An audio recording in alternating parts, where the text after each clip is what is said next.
Kamila Valieva jumped a quadruple ToeLoop at a training session. The figure skater shared a video of the jump in her social networks. Valieva will perform at the Russian Grand Prix stages in Kazan and Moscow. Alexandra Trusova criticized UEFA's decision regarding Russian junior teams. Today the UEFA Executive Committee cancelled the decision to admit Russian U17 teams to international tournaments. There are unscrupulous people working in UEFA, harsh and unfair. They have children's fates in their hands, and they allow themselves to dispose of them so ineptly. They simply break the lives of Russian children by doing this to them, first allowing them and then banning them again. Children should play. Why are they treated like this? Said the honored coach of the USSR national figure skating team. Alexandra Trusova is waiting for the return of Russian figure skaters next season. On the eve it became known that the International Skating Union, ISU, left in force the decision to suspend Russian and Belarusian athletes from international competitions. No other decision from the ISU I did not expect. But it seems to me that from next year we will again perform in the international arena, said Trusova. Alexandra Trusova said whether she would like to participate in the jumping event. Yes, I would probably like to. In the form in which I was in the Olympic year, in such a form, yes, I would like to. Because there's a lot to show. I see the jumping tournament itself a little bit differently. I think the point is to show different jumps. To show that you can do this jump and that jump. Some skaters are better at left foot jumps, some are better at right foot jumps. Have you thought about what jumps you'd like to do? The Lutz, of course. It's the most expensive jump. It's also my favorite. Which figure skaters would you compete with, if the tournament was international? In the form I was in, with Naden, with Malinin, with Yuzuru, with Shoma. And now? Now I'm not in the shape to compete in jumping with men, said the figure skater. Figure skater Alexandra Trusova told about her attempts at quadruple jumps. How long ago did you jump a quadruple Rittberger? The last time I jumped after the Olympics. I tried everything then, including the quadruple Lutz, 4-4 cascade, 4 Euler 4. I tried everything. Not teaching, just trying. It was interesting. Rittberger did a step out. But when I went out clean, I did it without hands, and after the Olympics I tried it with hands, and I could only do it in step out. Did you try the 5 on the rod? This and that. Did you get it? No. Well, it worked on the rod. It's not hard on the rod. But not without the rod, of course not. Did you manage to do a 4x4 cascade? If it worked, I would put it out there. I tried everything, but I realized that it would take a lot of work, a lot of preparation. It was purely to try, there was no goal in it. If there had been, then maybe it would have worked. Were there any thoughts of inserting a quadruple Rittberger into the program? No, because, first of all, I have never jumped it steadily, to jump and ride it every day. And I already had such a complicated program, I wasn't going to put the quadruple Rittberger in. I was going to do a triple axel instead of a double. I even tried in the Olympic season, but it was already much more difficult, and we removed that idea. I can say that the Rittberger is the most difficult jump, it is unpredictable, you can always fall off the rib, said the 2022 Olympic silver medalist. Figure skater Maria Talalaikina spoke about apathy after returning to Russia. It was a very difficult period in my life. I decided that I had to recover. But where? At mass skating. I went, skated with children. It was very hard. Sometimes you come out and the ice isn't poured, it's just rolled up. I paid money, why can't you fill the ice?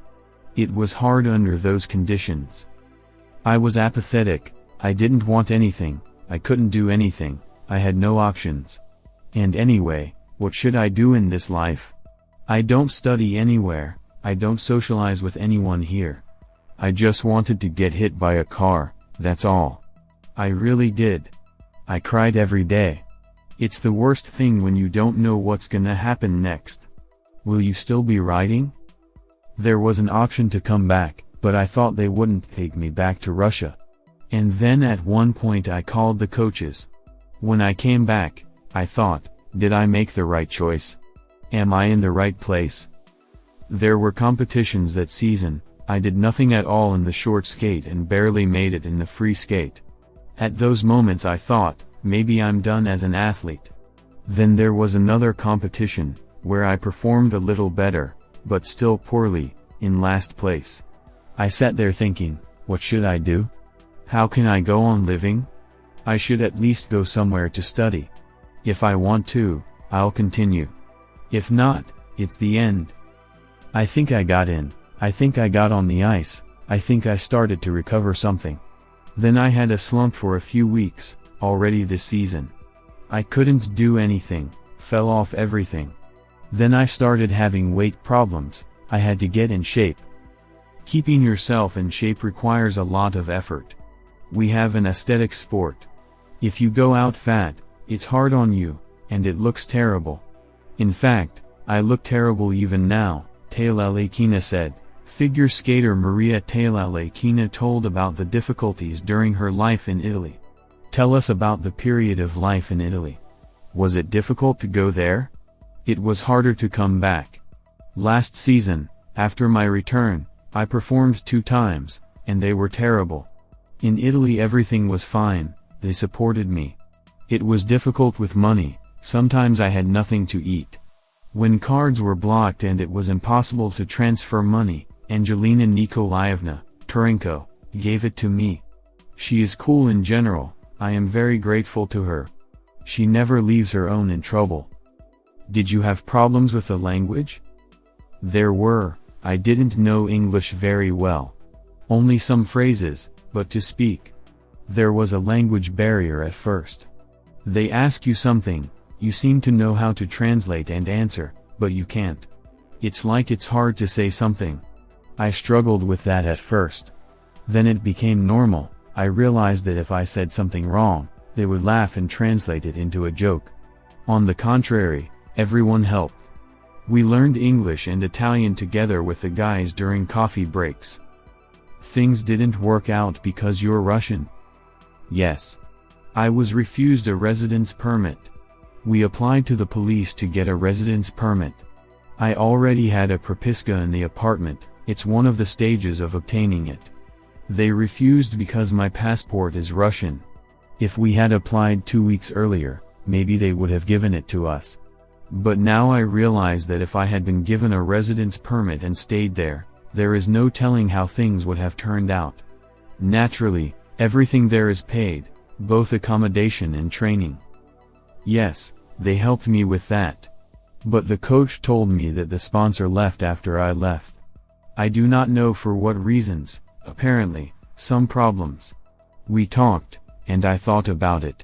I would have stayed there, no money to pay. What would I do? I tried to work in a bar, mopping the floor. But it's very hard, you have to work till almost 1 o'clock in the morning. And training at 7:50 in the morning. I worked a few days, I couldn't do it anymore. Did you have any other jobs besides the bar?